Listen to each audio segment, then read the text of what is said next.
ମାତ୍ର ଦୁଇଟା ହିଁ କଞ୍ଚା ଆମ୍ବରେ ଆଜି ଆମେ ବନେଇବା ଢେର ସାରା କଞ୍ଚା ଆମ୍ବର ଜବରଦସ୍ତ ଥଣ୍ଡା ଥଣ୍ଡା କଞ୍ଚା ଆମ୍ବର ହିଁ ସରବତ।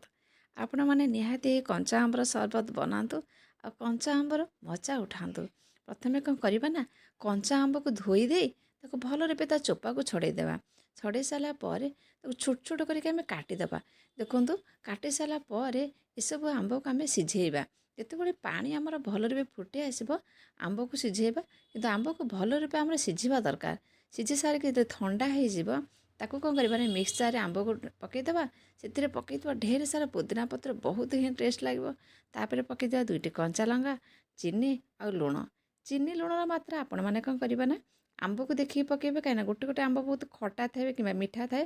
ସେଥିପାଇଁ ଆପଣମାନେ ଆମ୍ବକୁ ଦେଖିକି ଚିନି ଲୁଣ ପକାଇବେ। ତାପରେ ପକାଇଦେବା ଥଣ୍ଡା ଥଣ୍ଡା ପାଣି। ପକାଇ ସାରିଲା ପରେ ସେଥିରେ ପକାଇଦେବା ଆମେ ଭଜା ଜିରା ଗୁଣ୍ଡ 1 ଚାମଚ ଆଉ ଗୋଲମରିଚ ଗୁଣ୍ଡ 1 ଚାମଚ।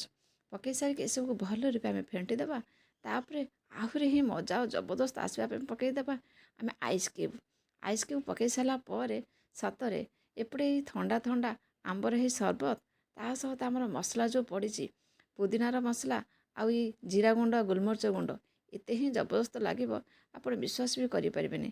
ଖରାଦିନେ ଆପଣମାନେ ନିହାତି ରୂପେ ଏହି କଞ୍ଚା ଆମ୍ବର ମଜା ଉଠାନ୍ତୁ ଆଉ କଞ୍ଚା ଆମ୍ବର ସରବତ କରନ୍ତୁ।